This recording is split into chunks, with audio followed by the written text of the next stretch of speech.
श्री शिवाय नमस्तुभ्यम। हम सबको पता है कि आज है 29 जनवरी यानी कि मौनी अमावस्या का बहुत ही प्यारा सा दिन। मौनी अमावस्या सभी अमावस्याओं में सबसे बड़ी अमावस्या होती है, इसीलिए आप देखो प्रयागराज में 10 करोड़ लोग आज स्नान करने वाले हैं ना।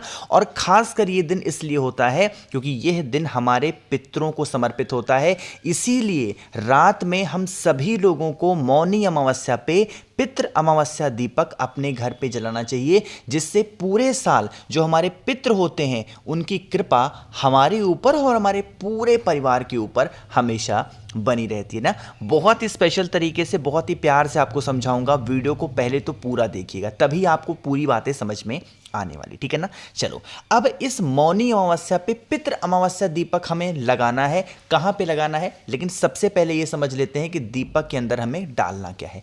जब हम कभी भी किसी भी विशेष परिस्थिति में कोई भी दीपक प्रज्वलित करते हैं अपने घर पे या मंदिर में, उस दीपक के अंदर हमेशा क्या डालना चाहिए, घी डालना चाहिए। इस चीज का ध्यान रखेंगे। तो दीपक में क्या डालेंगे, घी डालेंगे। दिया आपका नया होना चाहिए, साथ ही साथ दीपक आपका मिट्टी का होना चाहिए। अब घी तो आपने डाल दिया, साथ ही साथ अब हम लोग ये समझते हैं कि इस दीपक में हमें लंबी बत्ती लगानी है या फिर गोल बत्ती लगानी है। हम इस उपाय को कर रहे हैं अपने परिवार की तरक्की के लिए। और तरक्की कैसे हो रही है, पितरों के माध्यम से। तो गुरु जी ने अपनी कथाओं में बहुत बार बता रखा है कि कभी भी दीपक जो हम अपने पितरों का लगाते हैं वो गोल बत्ती का नहीं लगाते, बल्कि कौन सा लगाते हैं, लंबी बत्ती का। बातें समझ में आ रही क्या मेरी आपको? तो आपको भी क्या करोगे, ऐसे लंबी बत्ती लगाना। अब इस उपाय को करने के 3 स्थान पूज्य गुरु जी ने अपनी कथाओं में बता रखे हैं। कौन कौन से स्थान है पहले मैं वो बता देता हूं, लेकिन जो सबसे जरूरी जगह होती है वो होती है जहां पे आप अपने घर में मटका, परिंदा, आरओ लगा रखे हैं, जहां पीने के लिए पानी रखते हो वहां पे।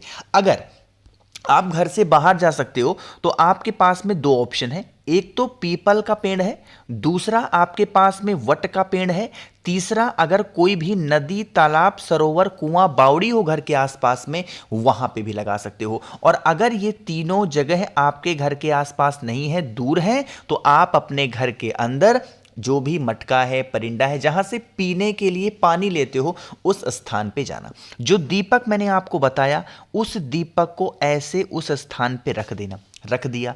दीपक में हमने कौन सी बत्ती लगाई है, लंबी बत्ती। तो आप भी क्या करोगे, लंबी बत्ती। अब यहां पे सबसे बड़ा सवाल आता है कि भैया दीपक के नीचे क्या रखेंगे।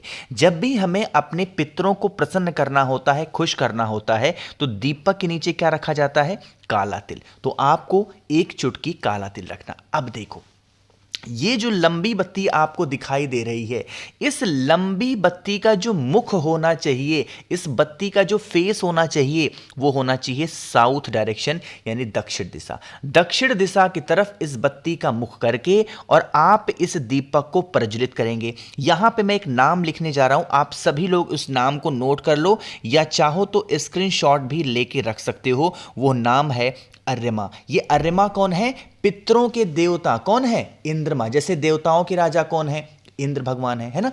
इस तरीके से जो पितरों के देवता हैं वो कौन है, अर्यमा है। इस चीज का ध्यान रखिएगा। अब आपको क्या करना है, इस दीपक को प्रज्वलित करेंगे, जलाएंगे अर्यमा के नाम से। जलाने के बाद में जो आपके परिवार की तकलीफें चल रही हो, प्रॉब्लम्स चल रही हो, उन समस्याओं का स्मरण करते हुए आपको 1 चुटकी काला तिल दीपक के अंदर भी डाल देना है। जो भी व्यक्ति अमावस्या तिथि पे रात में अपने घर पे इस दीपक को प्रज्वलित करता है, उनके घर में कभी पितृ दोष नहीं लगता और पितरों की कृपा उनके ऊपर और उनके पूरे परिवार के ऊपर हमेशा बनी रहती है, ठीक है ना। तो करिएगा जरूर। तो पहला उपाय आपको समझ में आ गया होगा। आगे बढ़ते हैं अब इस वीडियो के हम लोग अपने दूसरे उपाय की तरफ। और यह उपाय भी आप अपने पितरों को खुश कर सकते हो, जिससे आपके घर में किसी भी प्रकार का कोई रोगी ना हो, कोई बीमार ना पड़े और आपकी पूरी फैमिली निरोगी और स्वस्थ रहे। इसके लिए क्या करना है, देखो यहां पे आपको काला तिल दिख रहा है, दिख रहा है। क्या करना है, गिनती नहीं करनी है, 1 चुटकी काला तिल लीजिएगा, बस, ज्यादा नहीं, मात्र 1 चुटकी काला तिल लेंगे। मौनी अमावस्या का दिन है, करोड़ों भक्त गंगा जी में स्नान कर रहे हैं, यमुना जी में स्नान कर रहे हैं, संगम में स्नान कर रहे हैं, नहीं जा पा रहे हो, नहीं कुछ कर पा रहे हो, 1 चुटकी काला तिल लेना और साथ ही साथ आप गंगा जल भी ले लेना, ठीक है ना। मुझे पूरी उम्मीद है कि आप सभी के घरों में गंगा जल ज़रूर होगा, तो ज़्यादा नहीं फिर भी थोड़ा सा गंगा जल लीजिएगा। एक छोटी सी कटोरी ले लो, इस कटोरी के अंदर जल भरो, जल के अंदर गंगा जल डालो और जो एक चुटकी काला तिल मैंने बताया उसको डाल देना, ठीक है ना।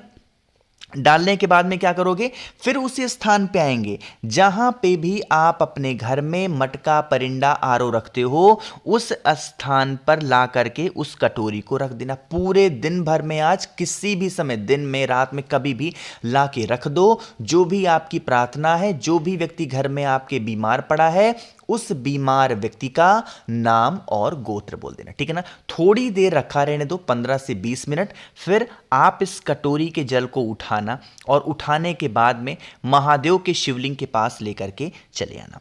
यहां पर पहुंचोगे तो फेस रखेंगे उत्तर दिशा, नॉर्थ डायरेक्शन, और पूरा का पूरा जल एक ही बार में कटोरी से फिर से वही नाम लेना है। यह उपाय किसके लिए करना है, पितरों के लिए। किसका स्मरण करोगे, पितृ देवता का। तो अर्यमा का ध्यान करके आप सभी लोगों को, कुछ लोग अर्यमा बोलते हैं, कुछ लोग अर्यमन भी बोलते हैं, आपको जो भी बोलना है बोल सकते हो, स्मरण करके और फिर आप उस कटोरी का जल समर्पित करेंगे। जो भी व्यक्ति कर लेता है, कभी भी उनके घर में रोग बीमारी प्रवेश नहीं करती है, परिवार तो उनका सुखी और निरोगी रहता है, ठीक है ना। तो आज करिएगा अपने घर पे।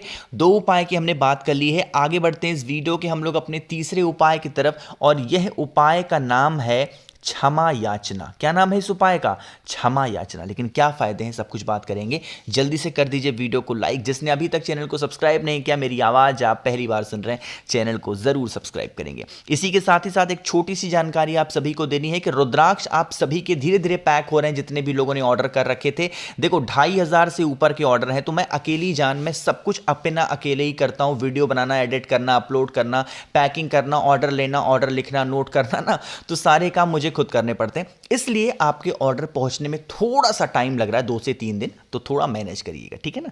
देखो अब इस उपाय की बात करते हैं। यह उपाय क्षमा याचना है। जैसे मान लो कि आप भी इंसान ही हो, हर इंसान है, तो क्या इंसानों से क्या होती है कि गलतियां जानबूझ के नहीं होती हैं, ऐसे अनजाने में हो जाती है। और अनजाने में भी हुई इस गलती से जो हमारे पितृ होते हैं वो नाराज हो जाते हैं, और जब नाराज हो गए तो आपके घर में हर चीज की कमी होना स्टार्ट हो जाएगी। अब उन्हीं को खुश करना है। लीजिएगा 1 या 2, ज्यादा नहीं, मात्र 1 या 2 चावल का दाना लेंगे और उसी को लेकर के फिर पहुंच जाएंगे जहां पे भी आप अपने घर में पीने के लिए पानी रखते हो। अपने हाथों में चावल के दाने को रखेंगे और किससे स्मरण करेंगे, फिर से पितृ देवता अर्यमा या पितृ देवता अर्यमन से आपको यही स्मरण करनी है कि हे पितृ देवता, हम नादान हैं, ना समझ हैं, हमें पूजा पाठ का कोई भी ढंग नहीं है, हमसे जो भी त्रुटि हुई हो, हमसे जो भी गलतियां हुई हो, हमें नादान समझ के क्षमा करिए। हमारे घर में सुख शांति एवं समृद्धि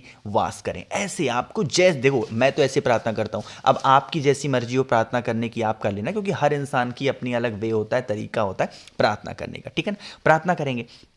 प्रार्थना करने के बाद में फिर आप तांबे का लोटा लीजिएगा, उसके अंदर जल भरेंगे। जल के अंदर गंगा जल अनिवार्य होगा और फिर उसी 1 चावल के दाने को लेकर के महादेव के शिवलिंग के पास लेकर के जाएंगे। फेस रखिएगा उत्तर दिशा, नॉर्थ डायरेक्शन।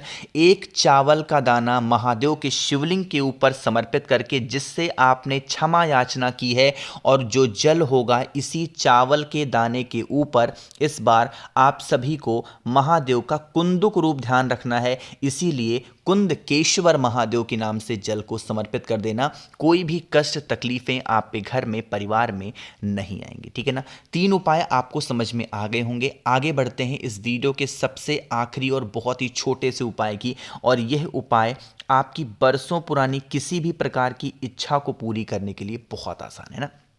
आसान क्यों है, क्योंकि इस उपाय के लिए हमें कुछ लेना ही नहीं है, सिर्फ एक बेलपत्र लेनी है, ठीक है ना। कहीं से मिल जाए, जो महादेव के शिवलिंग के ऊपर पहले से चढ़ी हो उसका भी इस्तेमाल कर सकते हो, धुल के, कैसे भी, सिर्फ एक बेलपत्र लेना, ठीक।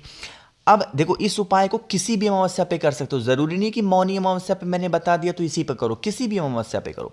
फिर आप कलश के अंदर जल को भरेंगे। जल के अंदर कलश को भरने के बाद में गंगा जल डालिएगा, लेकिन बेल पत्र को नहीं डालना है, और पहुंच जाएंगे महादेव के शिवलिंग के पास में। जितने भी मेरे भाई बहन इंस्टाग्राम पे इस वीडियो को देख रहे हैं, प्लीज फॉलो कर लीजिए ताकि ऐसी वीडियोज आपको देखने को मिले, ठीक है ना। अब आपको पता होगा जब हम महादेव के शिवलिंग के ऊपर जल को चढ़ाते हैं, जल क्या होता है, ऐसे बहता बहता बहता बहता नीचे गिरता है। जिस स्थान पर जल गिरता है उसी स्थान पर जो आपके पास में बेलपत्र है उस बेलपत्र को समर्पित करना, ठीक है ना। और फिर जो लोटा जल मैंने आपको दिखाया वह जल महादेव के शिवलिंग के ऊपर समर्पित करना। आपके घर की जो प्रॉब्लम्स हो उसको कह देना। यही चढ़ाया हुआ जल सीधा इस बेलपत्र के ऊपर गिरेगा। जैसे जैसे यह जल गिरता जाएगा आपके परिवार के ऊपर से जो पितृदोष की वजह से प्रॉब्लम चल रही हैं वो समस्या आपकी खत्म जरूर हो जाएगी, ठीक है ना। तो करिएगा जरूर। बाकी मैंने कोशिश की आप सभी को आज मौनी अमावस्या पे स्पेशल से उपाय को समझाने की। अगर आप मेरी आवाज आज पहली बार सुन रहे हैं, चैनल को जरूर सब्सक्राइब करेंगे। इंस्टाग्राम पे वीडियोस को देख रहे हैं तो फॉलो करिएगा। बाकी मेरे जितने भी भाई बहन कुछ पूछना चाहते हो तो नीचे कॉमेंट सेक्शन में पूछें और वीडियो को लाइक जरूर करिएगा। श्री शिवाय नमस्तुभ्यं।